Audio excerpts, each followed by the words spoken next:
Baik, kita sambil mulai ya, karena sudah banyak yang gabung. Assalamualaikum warahmatullahi wabarakatuh. Alhamdulillahirabbil alamin wassalatu wassalamu ala asyrafil anbiya'i wal mursalin sayyidina Muhammadin wa ala alihi wa sahbihi ajma'in. Seperti biasa kita mulai pada wa azwaji tarati mahatil mu'minin wa tabi'i tabi'in lahum bi ihsan ila middin. ثم خصوصا إلى أرواح من الأولياء الشهداء الصالحين والعلماء العاملين ودعاة المسلمين وصلى إلى روحي مؤلف هذا الكتاب الإمام ابن حجر العسقلاني رحمه الله نفعنا به وبعلومه رحمهم الله رحمة الأبرار شيئا لهم الفاتحة. أعوذ بالله من الشيطان الرجيم بسم الله الرحمن الرحيم الحمد لله رب العالمين الرحمن الرحيم مالك يوم الدين إياك نعبد وإياك نستعين اهدنا الصراط المستقيم صراط الذين أنعمت عليهم غير المغضوب عليهم ولا الضالين. Alhamdulillah, pada kesempatan kali ini kita diberikan oleh Allah umur panjang dan kesehatan sehingga bisa bergabung kembali dalam pengajian online Kitab Bulughul Maram, di mana pada hari ini kita akan membahas tentang sujud sahwi, sujud karena terlupa salah satu sunnah di dalam sholat, atau karena mengurangi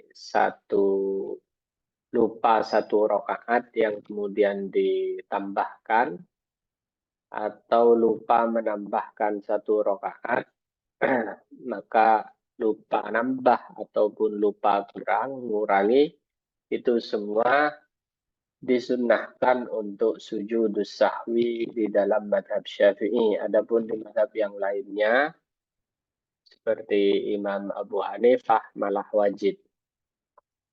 Sekarang kita baca hadis Su'an Abi Sa'idin al-Khudri radhiyallahu ta'ala anhu. Dan diriwayatkan dari Abu Sa'id al-Khudri radhiyallahu ta'ala anhu. Qala, beliau berkata, Qala Rasulullah sallallahu alaihi wasallam, Nabi sallallahu alaihi wasallam bersabda, Idza syakka ahadukum, tatkala ragu salah seorang di antara kalian, fi sholatihi dalam sholatnya, falam yadri kemudian dia tidak tahu, kam sholla berapa rakaat dia telah sholat, asalasan am arba'an, apakah 3 rakaat ataukah sudah 4, falyatrahi syakkah, maka hendaknya dia mengabaikan keraguan, wal yabni ala mastayqanah, dan membangun keyakinannya atas yang dia yakini.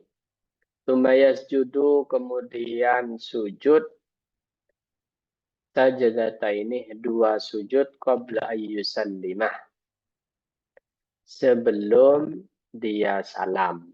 Jadi sujud sahwi ini yang dimaksud. Jadi ada orang ragu, apakah saya ini sholat dapat 3 rakaat ataukah 4 rakaat? Maka kata Nabi, kalau keraguan itu harus dibangun atas yakin. Yakinnya berapa? Yakinnya 3, berarti nambah sekali lagi. Yakinnya sudah 4, ya berarti tinggal salam. Atau ya tinggal salam. Fa'ingkana sholat. Dan jika seseorang itu merasa sholat khamsan 5 rakaat, syafa'na lahu sholatahu, maka sholat tersebut digenapi. Maksudnya yang nomor 5 itu ya sudah, berarti menjadi genapnya. Tapi juga sunnah sujud sahwi. Artinya sholat lebih dari rakaat yang seharusnya itu juga sunnah sujud sahwi. Tetap sah ya sholatnya. Wa ingkanah, dan apabila sholat tamaman, jika dia sholat tamaman dalam keadaan sempurna, kanata, maka keduanya itu menjadi targhiman lisyaitani, menjadi pukulan yang menyakitkan bagi syaitan. Targhim itu kalau makna sebenarnya adalah menaburkan debu ke hidung atau mulut syaitan. Nah, itu kan sangat menyakitkan, sangat bikin kesel. Jadi kata ulama, kenapa ada kata-kata targhim di syaitan? Karena syaitan yang memasukkan keraguan-raguan, memasukkan syak, keraguan-raguan dalam musalli pada orang yang sedang sholat, itu akhirnya kecewa, gitu ya. Kecewa, apalagi dia kemudian sujud sahwi. Nah, itu syaitan kecewa betul itu. Saya sudah capek-capek merayu, capek-capek menggoda gitu ya, ternyata gagal, gagal total. Itu seperti orang anti klimaks gitu ya. Kayak kita makan, saking keburunya, kita lupa nggak baca bismillah, nggak baca doa makan. Allahumma barik lana bima razaqtana. Nggak baca bismillah, terus ibu-ibu ingat di tengah makan. Maka itu kan sunnah kata Nabi membaca Bismillahi awwalihi wa akhirihi. Nah, itu setan yang tadinya ikut makan akhirnya muntah itu.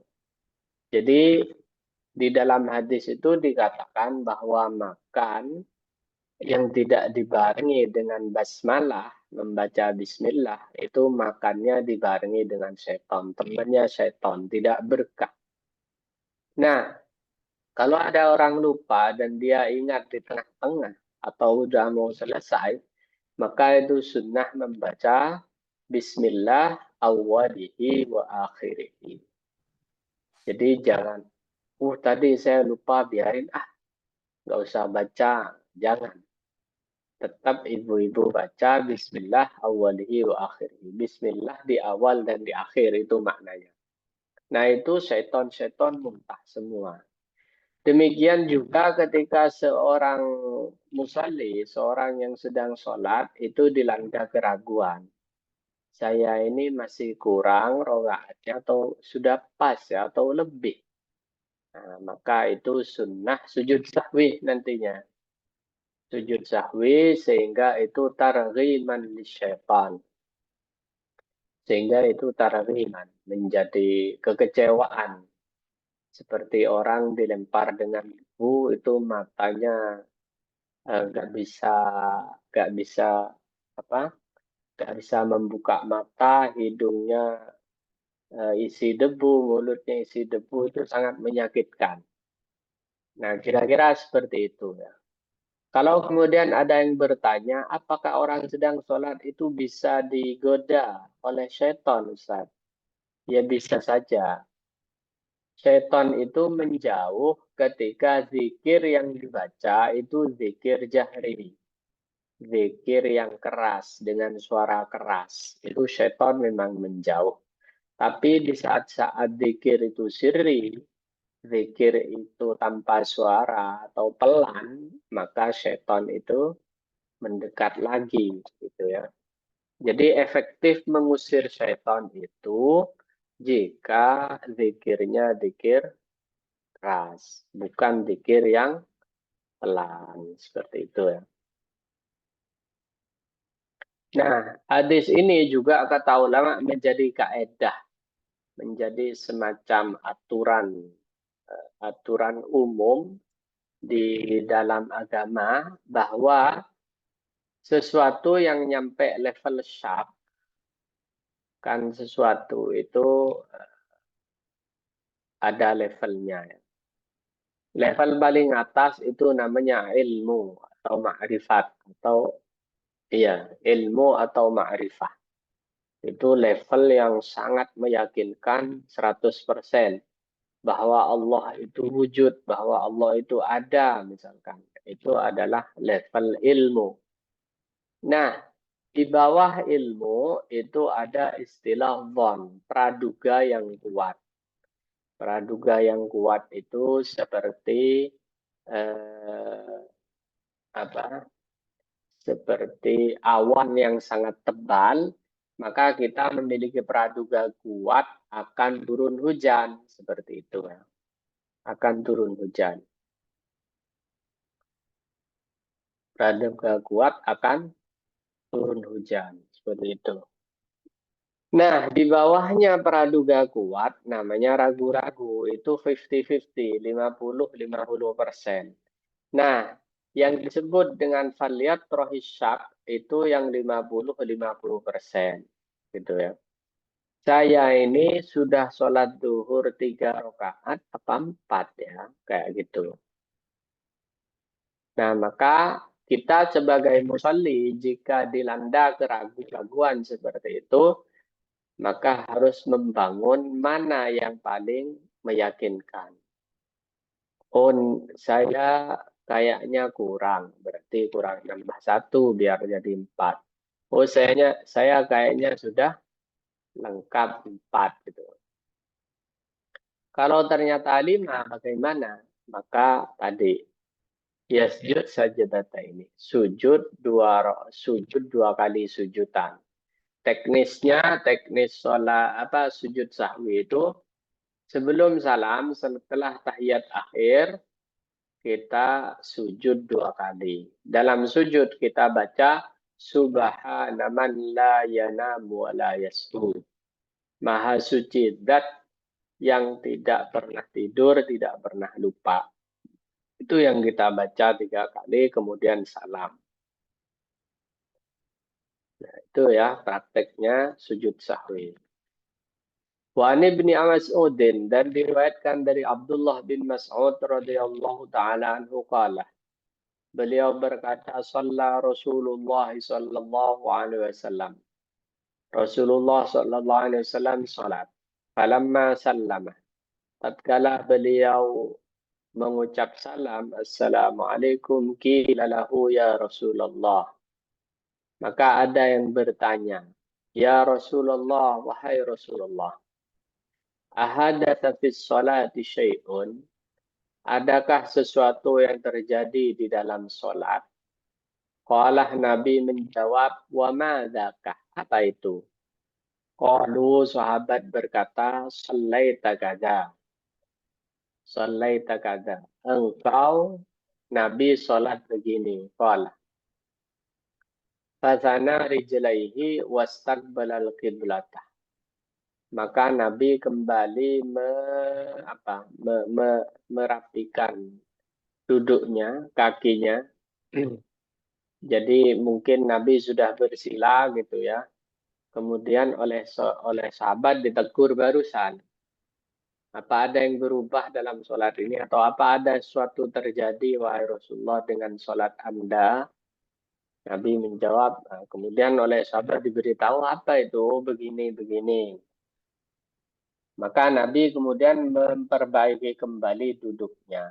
Artinya kembali ke posisi sholat. Wastaqbalal qiblatah, Nabi menghadap kiblat. Wasajada sajadataini, dan Nabi sujud 2 sujudan. Summa sallama. Kemudian Nabi membaca salam. Nah, di sini kita lihat ya, ada beberapa hal. Pertama, Nabi lupa. Nabi melupakan sesuatu di dalam sholat. Nah, melupakan sesuatu di dalam sholat bagi Nabi itu adalah sebentuk tasyri' namanya. Sebentuk syariat. Jadi lupanya Nabi itu menjadi syariat. Karena Nabi itu dalam event biasa tidak boleh lupa. Kalau bukan untuk disyariatkan. Gitu ya. Tidak boleh lupa. Kenapa Nabi maksum atau terjaga dari lupa? Karena Nabi itu membawa wahyu ilahi. Membawa wahyu Allah. Kalau yang membawa ini pelupa, maka kemungkinan terjadi distorsi pengurangan ataupun penambahan dalam wahyu yang dia emban, yang dia bawa, itu bisa jadi ada kekurangan, ada penambahan. Jadi awalnya dari sana. Kenapa seorang nabi tidak boleh melupa? Kalaupun melupakan sesuatu, maka itu untuk syariat. Untuk syariat. Lit tasyri' namanya. Untuk disyariatkan. Maksudnya gimana sih? Maksudnya, gara-gara Nabi pernah lupa itu, kemudian kita sebagai umatnya mendapatkan pelajaran dan hukum dari sesuatu yang pernah terjadi. Coba Nabi nggak pernah lupa di dalam sholat. Otomatis umatnya yang kemudian terhinggapi lupa, itu akan repot cari hukumnya. Maka lupanya Nabi itu juga syariat. Itu yang pertama. Yang kedua, kalau kita perhatikan dalam hadis Ibnu Mas'ud ini, Nabi itu sempat ngobrol gitu ya dengan para sahabat. Jadi sahabat menegur, Nabi nanya, "Oh, madzaka, apa itu?" Nah, obrolan ini kan langsung Nabi itu langsung melanjutkan sholatnya, langsung memperbaiki duduknya, kemudian ngadap kiblat dan sujud 2 rakaat. Maksudnya adalah bahwa obrolan itu diperbolehkan dan tidak perlu memulai sholat baru.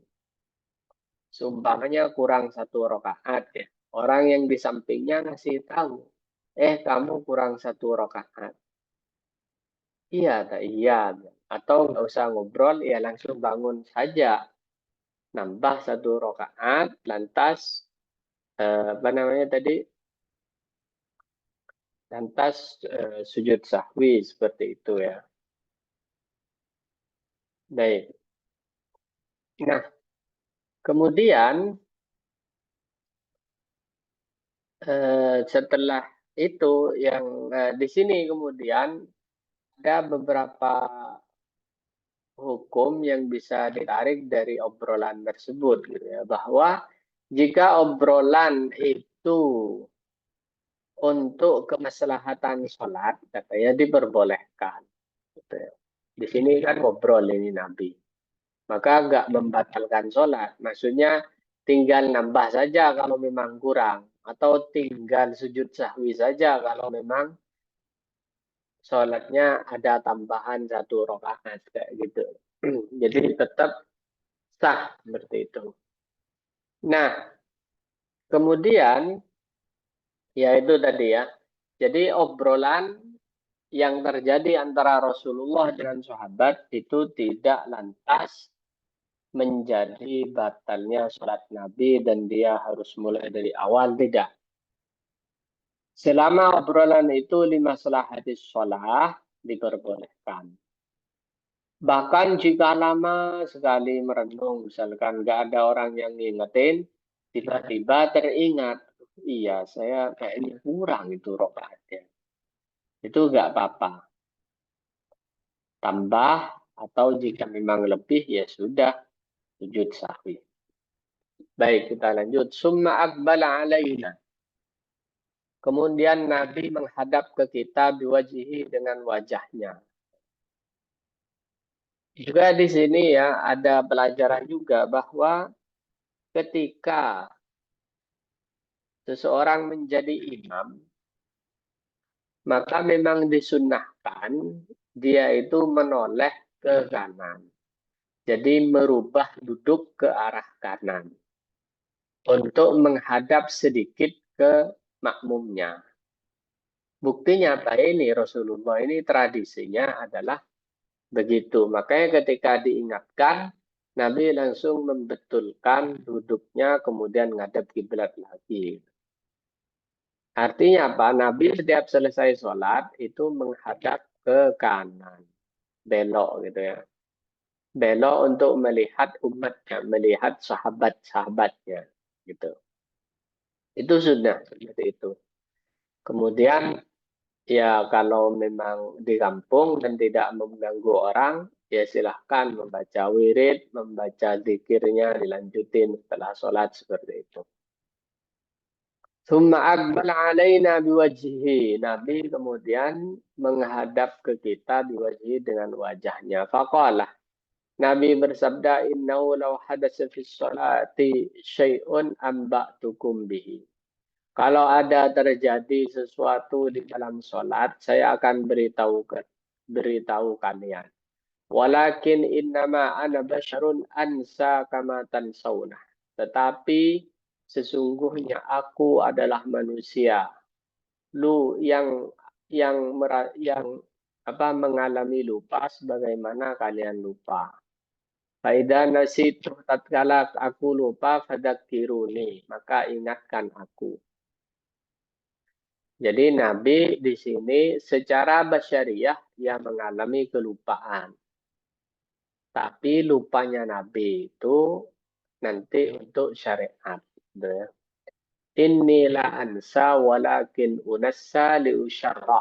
Di hadis yang lain. Saya itu tidak lupa, tapi dibuat lupa oleh Allah untuk suatu syariat. Seperti itu ya. Nah, dari aspek basyariah, Nabi itu kan basyar. Manusia biasa.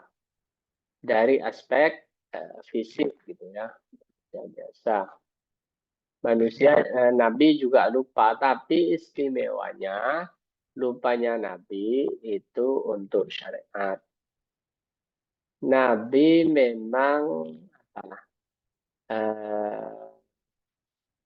Nabi memang misalkan tidak bisa membaca, tidak bisa menulis, tapi tidak baca dan tidak menulisnya Nabi itu juga untuk syariat, untuk penerimaan wahyu.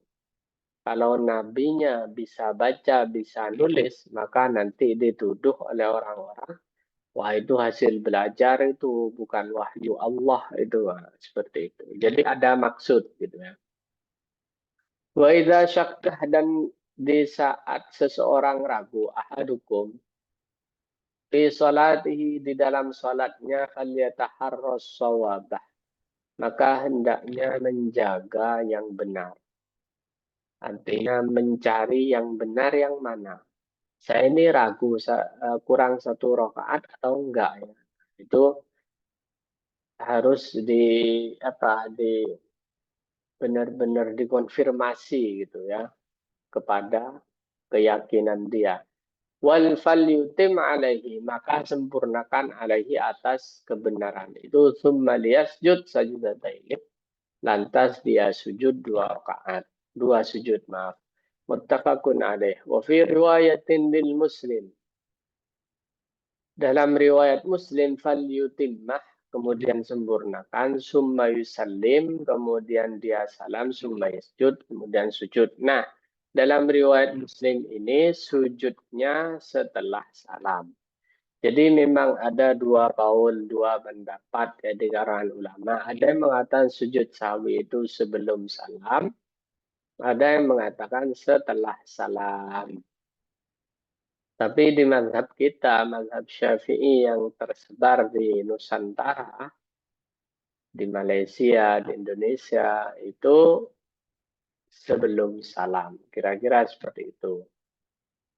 Baik, mungkin ibu-ibu ada yang perlu dipertanyakan atau diobrolin, dipersilahkan.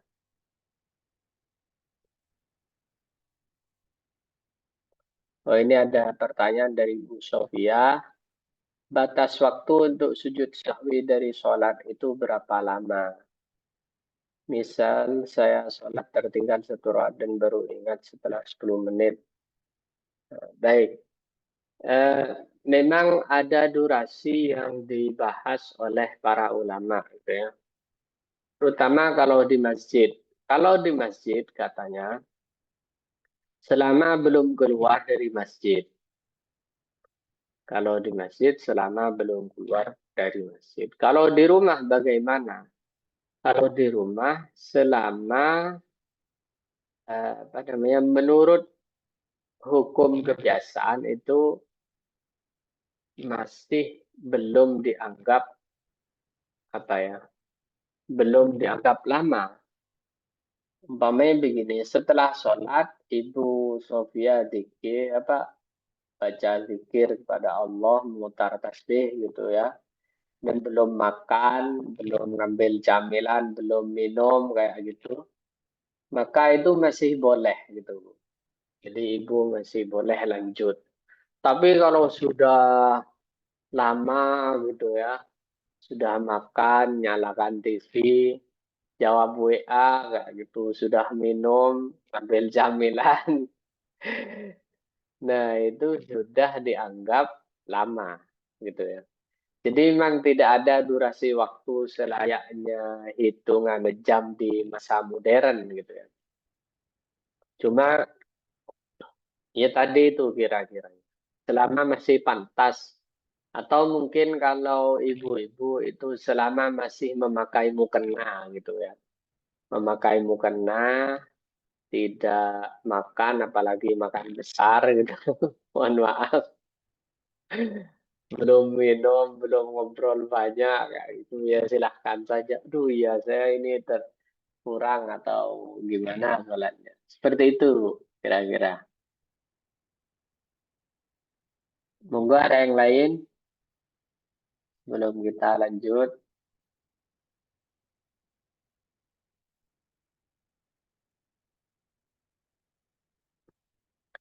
Baik, jika tidak ada kita lanjutkan.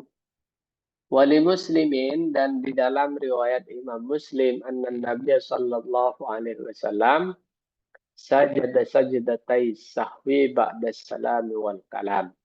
Bahwa Nabi sujud sahwi setelah salam dan setelah kalam, berarti setelah bicara. Bahkan ini ada riwayat dari Imam Muslim, beliau bicara baru kemudian sujud sahwi. Setelah diingatkan oleh sahabat, atau mungkin beliau ingat sendiri, itu kemudian sujud sahwi. Jadi ini menguatkan yang barusan dipertanyakan oleh Bu Sofia, bahwa apa tadi, selama masih belum keluar dari masjid, yaitu dianggap masih boleh untuk sujud sahwi, kalaupun kurang satu rakaat masih boleh nambah satu rakaat. Kalau di rumah, maka ukuran durasinya ya sepantasnya orang itu masih pantas nyambung sholat, kira-kira. Kalau udah makan besar, udah nonton TV atau apa, ya sepertinya sudah tidak pantas untuk sujud sahwi atau menambah rakaat sholat. Maka sholat aja lagi, kan kayak gitu. Jadi kalau memang sudah dianggap lama gitu ya, durasinya, jedanya itu lama, antara dia ingat dengan sholat yang tadi itu sudah tidak pantas untuk melanjutkan, maka silahkan sholat lagi saja, ngulang berarti. Baik, Wali Ahmad dan menurut riwayat Imam Ahmad wa Abi Dawud dan Nasai dan Imam Abu Dawud dan Nasai min hadis Abdullah bin Ja'farin marfu'an. Dari hadisnya Abdullah bin Ja'far bin Abu Talib marfu'an. Dalam keadaan hadis marfu. Hadis marfu itu berarti hadis yang diriwayatkan oleh tabi'in. Tapi Abdullah bin Ja'far ini bukan tabi'in. Beliau itu katanya sahabat. Karena sempat nututi Nabi di umur 7 tahun. Abdullah ini. Abdullah bin Ja'far. Kalau Ja'far ini sepupunya Nabi, saudaranya Sayyidina Ali, Ja'far bin Abi Thalib. Ini yang dijuluki dengan Ja'far At-Tayyar. Ja'far yang memiliki dua sayap di sorga. Di sorga nanti Ja'far itu memiliki dua sayap. Karena ketika perang Mu'tah, beliau itu mempertahankan panji Islam, bendera Islam, itu pertama dipegang dengan tangan kanannya. Tangan kanannya putus oleh tebasan pedang, dipegang dengan tangan kirinya. Tangan kirinya putus, dipegang dan dipertahankan dengan kakinya. Kemudian Sayyidina Ja'far ditebas, dibunuh oleh musuh. Karena di zaman dulu peperangan itu, panji perang, bendera perang itu adalah simbol perlawanan. Selama bendera masih berkibar, maka perang masih berlanjut. Tapi ketika bendera sudah roboh, itu berarti musuh kalah, kan seperti itu. Jadi di perang Mu'tah itu perang yang sangat dahsyat gitu ya, luar biasa karena musuhnya juga tidak berimbang, di mana orang-orang Kristen, Mu'tah itu orang-orang Kristen Romawi Timur, Bizantium, itu adalah apa? Konflik pertama atau perang pertama dengan Bizantium, dengan orang Kristen, kaum muslimin itu di perang itu. Dan itu lawannya luar biasa. Nah, beliau mengatakan man syakkah fi salatih. Barang siapa yang ragu di dalam salatnya, falyasjud sajdataini ba'da ma yusallim. Maka hendaknya dia sujud 2 sujudan, sujud sahwi ba'da ma yusallim, setelah salam. Nah, ini hadis juga menguatkan yang sujud sahwi setelah salam. Seperti yang saya bilang, memang ada 2 pendapat. Ada yang mengatakan sebelum salam, ada yang mengatakan setelah salam. Nah, hadis Abdullah bin Ja'far ini menguatkan yang kedua. Wa anil Mughirah bin Syu'bah, dan diriwayatkan dari Mughirah bin Syu'bah radhiyallahu taala anhu Rasulullah sallallahu alaihi wasallam, bahwa Rasul sallallahu alaihi wasallam qala, bersabda, "Idza syakka ahadukum." Kenapa sih satu hadis, misalkan ada yang nanya, kok diulang-ulang redaksinya? Enggak, Ibu. Ini redaksinya beda-beda. Bukan beda-beda mirip, tapi ada yang beda begitu. Seperti yang di atas mengatakan sebelum salam, yang ini setelah salam. Nanti juga ada diselipkan beberapa hal yang berbeda. Nah, itu semua bukan tanpa fungsi, bukan tanpa alasan. Terkadang perbedaan sedikit lafaz itu memperkaya paradigma, memperkaya sudut pandang, sehingga memunculkan perbedaan pendapat. Tapi perbedaan pendapat tersebut kemudian menjadi hikmah, bukan perbedaan pendapat yang memecah belah, tapi perbedaan pendapat yang membesarkan rahmah Allah. Perbedaan pendapat yang kemudian menjadi opsi-opsi, pilihan-pilihan bagi manusia yang memang tidak sama kondisinya. Anna Rasulullah sallallahu alaihi wasallam qaal, bahwa Rasul sallallahu alaihi wasallam bersabda, "Idza syakka ahadukum," tatkala seseorang di antara kalian ragu, faqama fi rak'ataini, dia berdiri di 2 rakaat, fastatamma qa'iman, kemudian menyempurnakan dalam keadaan berdiri, falyamdi. Jadi falyamdi, maka hendaknya dia lewati, wal yasjud sajdataini, dan hendaknya sujud 2 sujudan. Wa illam yastatimma qa'iman falyajlis wala sahwa alaih. Wa illam yastatimma, kalau belum sempurna qa'iman dalam keadaan berdiri, falyajlis, maka sebaiknya duduk, wala sahwa alaih, dan tidak perlu sujud sahwi.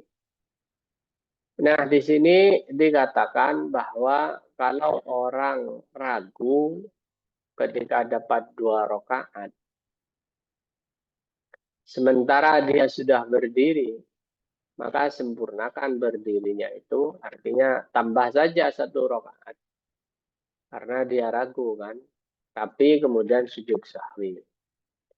Tapi kalau dia sudah tidak ragu bahwa dia sudah 2 rakaat, sudah sempurna sholatnya, falyajlis, segera aja duduk ke tahiyat, wala sahwa alaih, nggak perlu sujud sahwi. Rawahu Abu Dawud wa Ibnu Majah wa Daruqutni wa lafzu lahu bi sanadin dhaifin. Hadis ini diriwayatkan Abu Dawud, Ibnu Majah, Daruqutni, dan lafadznya itu milik Ibnu Daruqutni dengan sanad yang lemah. Wa an Umar, dan diriwayatkan dari Sayyidina Umar radhiyallahu taala anhu an Nabi sallallahu alaihi wasallam, dari Nabi sallallahu alaihi wasallam qala, Nabi bersabda, laisa ala man khalfal imam sahwun, fa in sahal imam fa alaihi wa ala man khalfahu. Laisa, tidak ada, alaman, tidak wajib atas orang, atau tidak ada kewajiban atas orang yang bermakmum.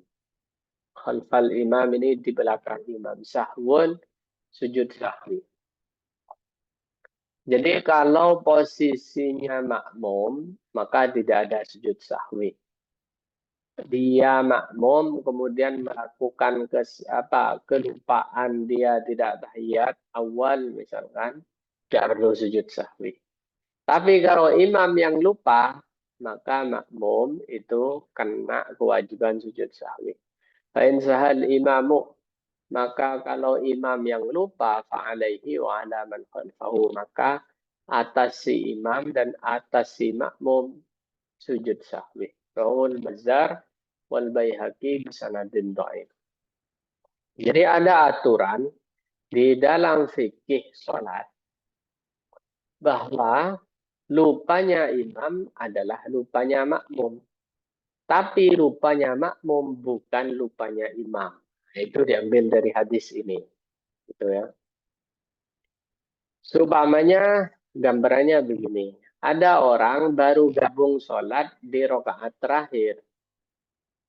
Nah, dia kan tidak mengalami beban lupa di rakaat-rakaat sebelumnya.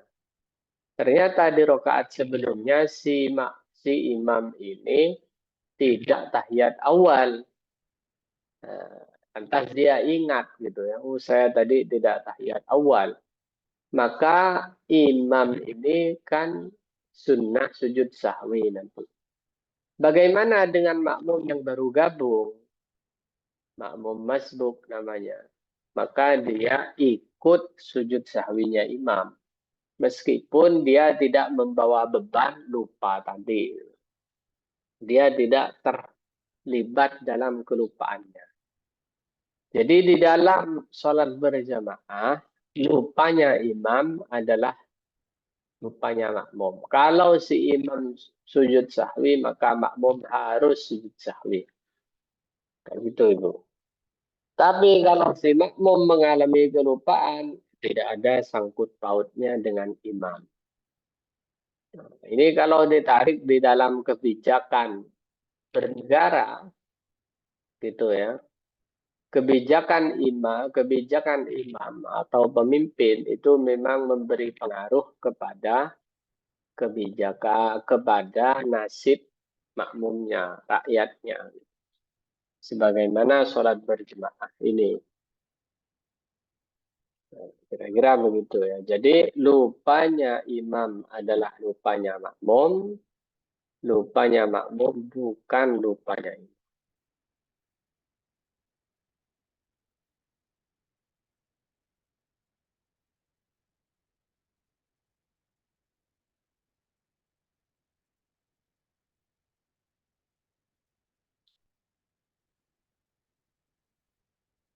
Ini ada pertanyaan. Bukannya mansub. Apa mansub maksudnya, Bu?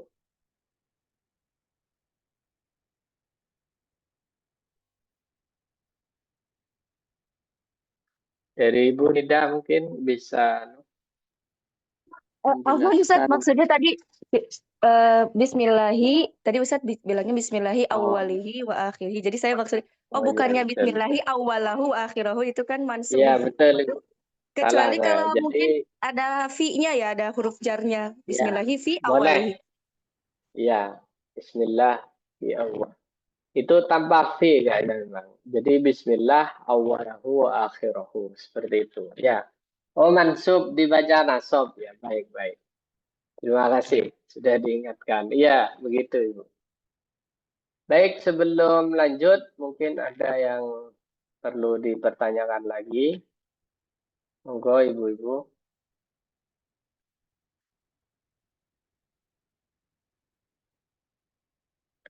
Jadi kalau direfleksikan, sholat berjamaah itu seperti refleksi negara, ya, negara. Jadi makmum itu harus taat memang kepada imam, gitu ya. Dan makmum harus menanggung gitu ya kesalahan imam.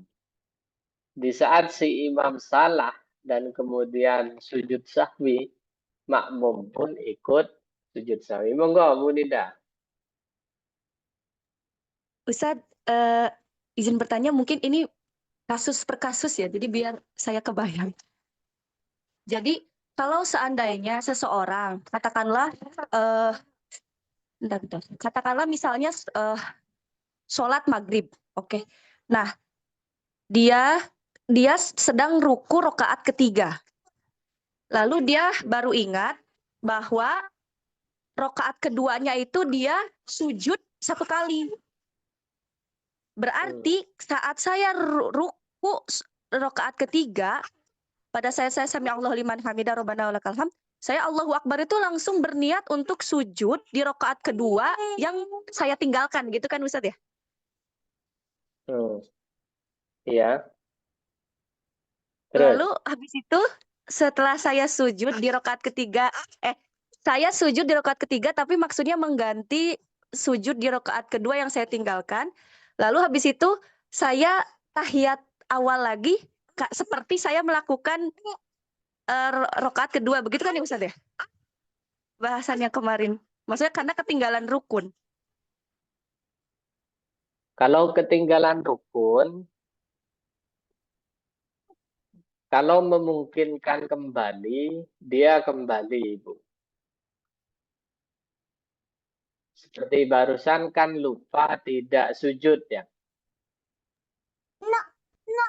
Tidak sujud di Tidak rokaat sujud tapi di rokaat kedua. Nyadarnya Iya. adalah saat ruku di rokaat ketiga gitu Ustaz. Oh iya, berarti sebaiknya kembali aja ke ke duduk di antara dua sujud, lantas sujud gitu. Atau langsung kembali ke sujud nggak apa-apa itu. Iya, jadi kembali ke sujud. Padahal dia sudah di ruku ya. Iya, jadi dia kembali aja ke sujudnya rokaat ke berapa?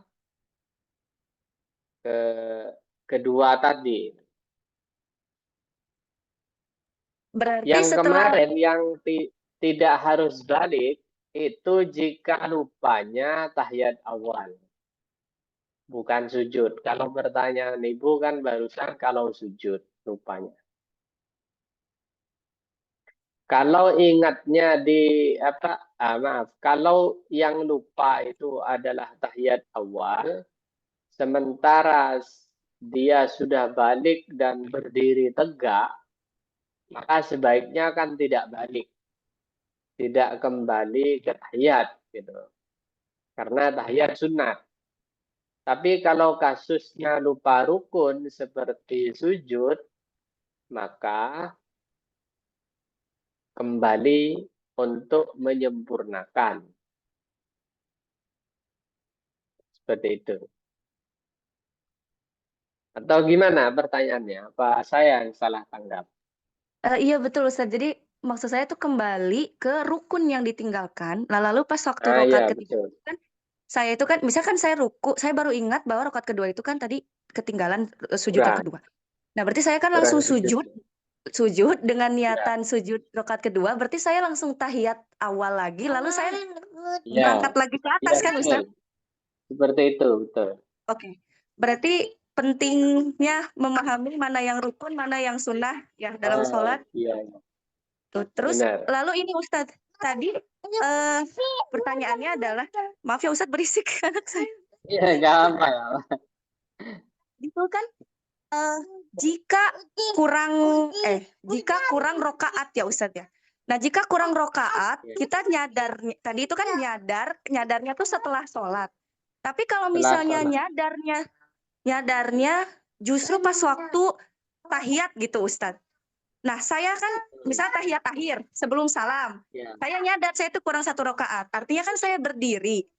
Nah, ketika saya berdiri, misalnya katakanlah kurang 1 rakaat itu sebetulnya rakaat kedua karena saya ingatnya gini, Al-Fatihah terus surat 1 kali. Terus saya malah tahiyat awal, terus saya rakaat ketiga, rakaat keempat gitu ya. Sholat zuhur ceritanya Ustaz. Nah, lalu pas waktu tahiyat akhir saya baru ingat gitu bahwa kayaknya tadi saya kurang gitu. Berarti ketika saya berdiri lagi, saya tuh Al-Fatihah sama surat atau Al-Fatihah aja karena menganggap bahwa saya mengganti rakaat kedua gitu. Oh, kalau itunya kan surat itu juga sunnah, Ibu. Sunnah. Kalau itu saya kurang paham. Apakah ketika kita apa namanya menutupi di rakaat terakhir perlu memakai gaya rakaat kedua atau tidak? Itu saya perlu baca lagi. Cuma yang namanya surat itu kan sunnah, tidak wajib. Seperti itu. Yang wajib itu Fatihahnya, yang rukun. Pertanyaan selanjutnya Apakah apa ya harus Ustaz? pakai gaya rokaat kedua ataukah kita memakai gaya rokaat terakhir? Nah, itu Iya betul betul perlu gitu maksud saya. mana Seperti yang lebih masbuk afdol? atau Itu gimana gitu ya. urusan afdaliyah, Bu. Urusan afdolan. Mana yang lebih afdol kayak biasanya? Baik Ustaz. Afwan kalau misalnya selama ini saya belum hafal apa Ustaz bacaan sujud sahwi. Jadi saya Ya. biasanya misalnya subhanakallahumma wa bihamdika aja gitu. Nah, Allahumma gfirli kayak seperti bacaan biasa nggak apa-apa kah? Apa saya udah terlanjur nggak gitu. apa-apa. Nggak apa-apa. Yang penting itu kan sujudnya. Sujudnya. Umpamanya belum hafal doanya yang dibaca ya tidak apa-apa. Itu pun juga bukan rukun itu. Artinya orang lupa nggak sujud sahwi ya tetap sah sih gitu loh. Cuma sunnahnya Nabi selalu melakukan sujud sahwi. Makanya di madhab Hambali Imam Ahmad itu katanya wajib gitu. Di selain Imam Ahmad nggak wajib sunnah seperti itu.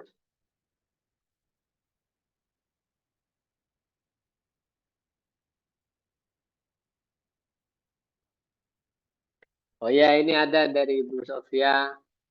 Nggak terbayang katanya ada makmum bisa lupa. Iya. Jadi kaidahnya begitu bunyinya. Lupanya makmum, lupanya imam menjadi beban bagi makmum juga. Tapi lupanya makmum nggak menjadi beban bagi si imam. Ya gambarannya mungkin si makmum ini keburu sehingga dia berdiri sebelum tahiyat akhir, tahiyat awal misalkan. Dia berdiri akhirnya malu dia nunggu di atas gitu kan bisa juga seperti itu atau dia makmum masbuk ya kemudian dia lanjut di luar apa setelah salamnya imam dia lanjut ke rakaat-rakaat lanjutan nah di sana dia terjadi lupa nah, seperti itu maka kemudian dia sujud sahwi nah itu bukan menjadi bebannya si makmum gambarannya enggak bebannya si imam gambarannya seperti itu Bu Sofia gimana masih ada lagi kalau tidak ada kita baca sedikit lagi Wan Sauban dan diriwayatkan dari Sauban radhiyallahu taala anhu Anin Nabi sallallahu alaihi wasallam dari Nabi sallallahu alaihi wasallam qala beliau bersabda likulli sahwin sajadatani ba'da ma yusallim dalam setiap lupa itu terdapat 2 sujud setelah salam Ini hadis-hadisnya ya, yang menguatkan setelah salam, ada yang menguatkan sebelum salam, seperti itu. Rawahu Abu Daud wa Ibnu Majah di sanadin dhaif. Kok bisa beda-beda begitu, Ustaz? Ya mungkin memang Nabi melakukan dengan dua teknik gitu ya.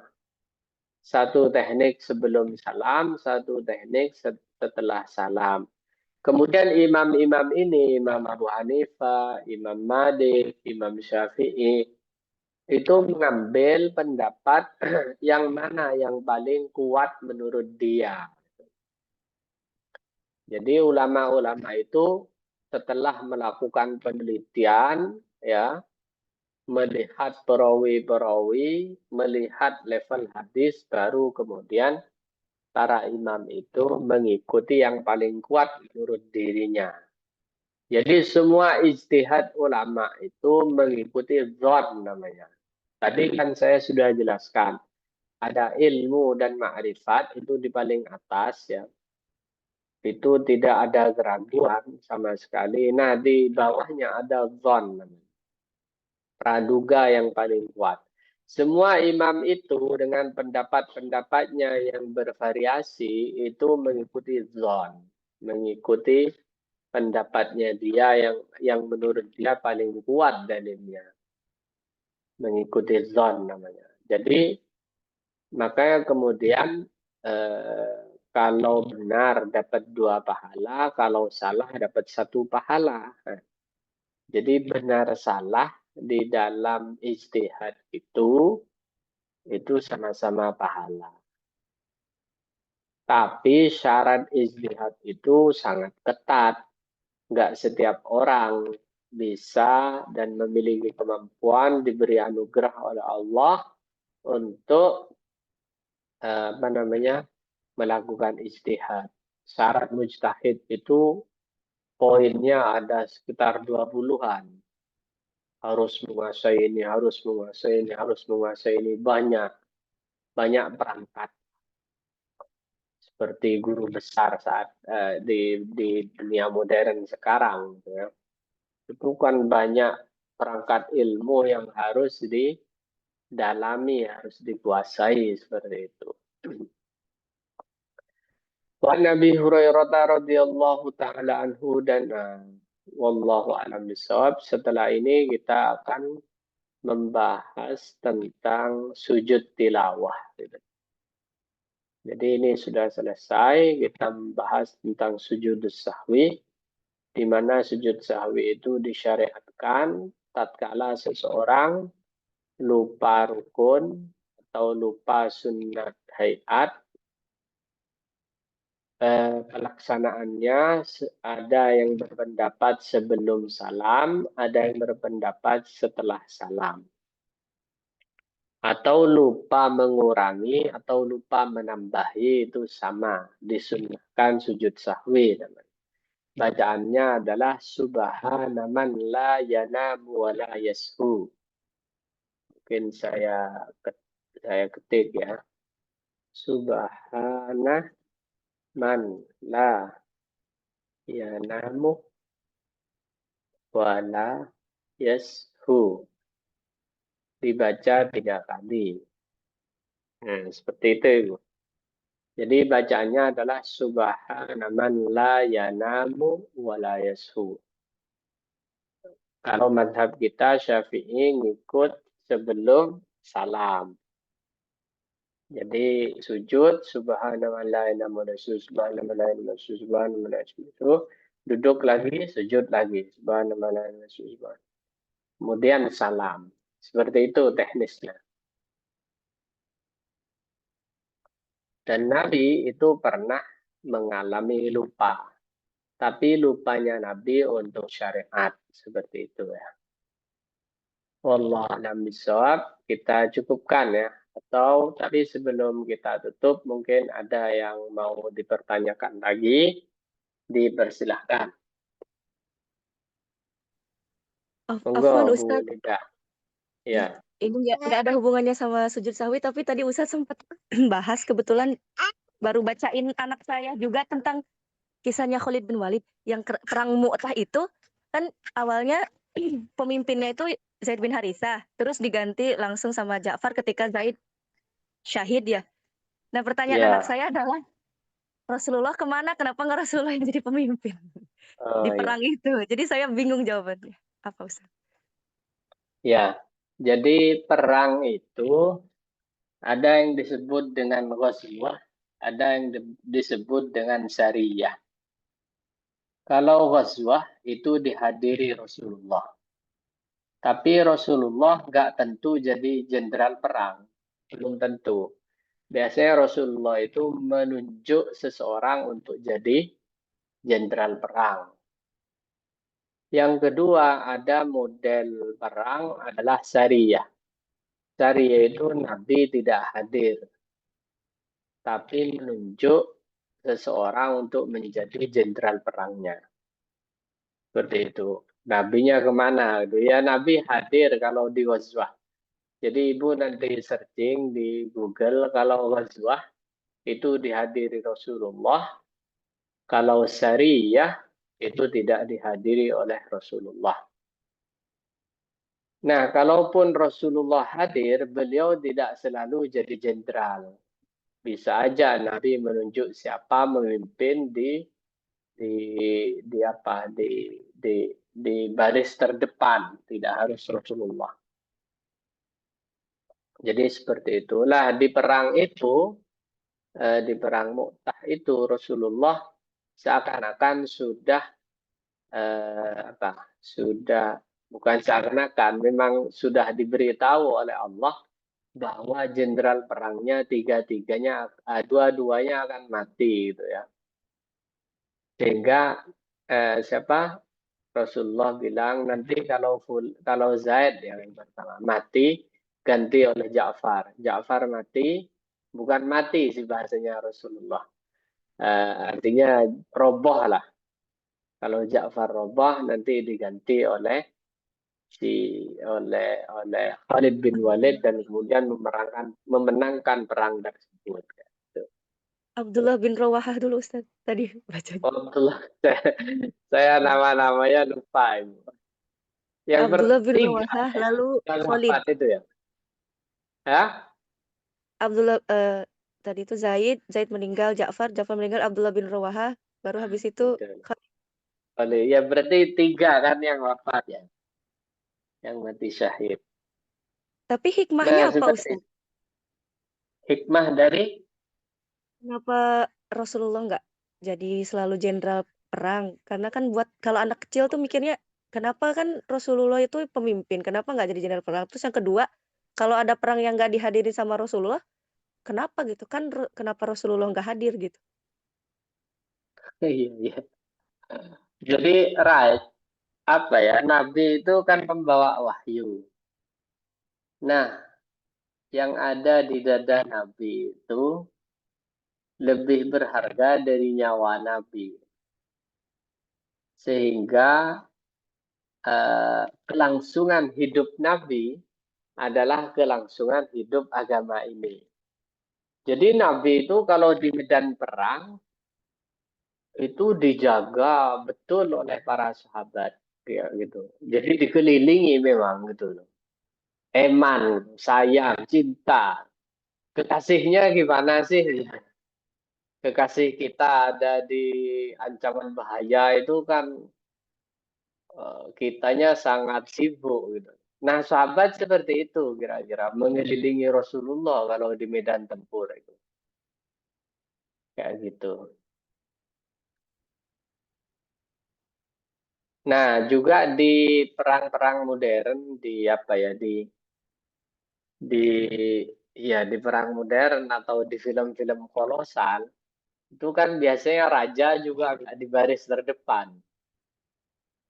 Jadi kehadiran raja itu sudah menjadi penyemangat bagi tentara karena raja itu sudah menjadi simbol kan.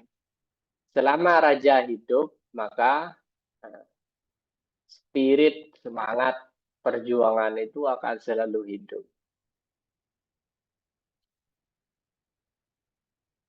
Baik Ustadz, jazakumullah khairan.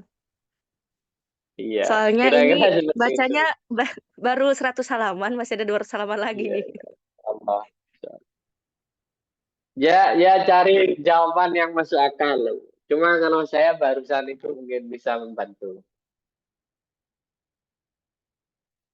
Baik, ya kita cukupkan pertemuan kali ini. Terima kasih kepada semua ibu-ibu yang telah sudi mendengarkan dan membaca bersama serta berdiskusi bersama tentang hadis-hadis Nabi berkaitan dengan sujud sahwi. Kita akan lanjutkan nanti di sujud tilawah. Terutama terima kasih juga kepada Bu Nida yang telah banyak memberikan pertanyaan dan inspirasi tambahan buat kita. Terima kasih atas semuanya. Kita baca doa. Bismillahirrahmanirrahim. Alhamdulillahirrahmanirrahim. Wassalatu wassalamu ala asyrafil anbiya wal mursalin sayyidina Muhammadin wa ala alihi washabihi ajma'in. Allahumma anfa'na bima 'allamtana wa 'allimna ma yanfa'una wa zidna ilma wa zidna ilma wa zidna ilma. اللهم ارزقنا فهم النبيين وحب المرسلين ونحم الملائكة المقربين. اللهم اغننا بالعلم وزينا بالحلم واكرمنا بالتقوى وجملنا بالعافية يا ارحم الراحمين. ربنا لا تزغ قلوبنا بعد إذ هديتنا وهب لنا من لدنك رحمة وهبا. ربنا هب لنا من أزواجنا وذرياتنا قرة أعين واجعلنا إماما. اللهم اجعلنا أولادنا وتلاميذنا من أهل الخير ولا تجعلنا وإياهم من أهل الشر والضير. ربنا آتنا ما وعدتنا على رسلك ولا تخزنا يوم القيامة. ربنا آتنا في الدنيا حسنة وفي الآخرة حسنة وقنا عذاب النار. سبحان ربك رب العزة عما يصفون وسلام على المرسلين الحمد لله رب العالمين. سورة الفاتحة. أعوذ بالله من الشيطان الرجيم بسم الله الرحمن الرحيم. الحمد لله رب العالمين الرحمن.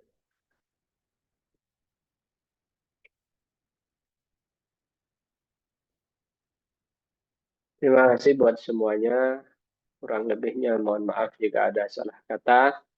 Assalamualaikum warahmatullahi wabarakatuh. Waalaikumsalam warahmatullahi wabarakatuh. Ustaz, Waalaikumsalam Bu Ibu.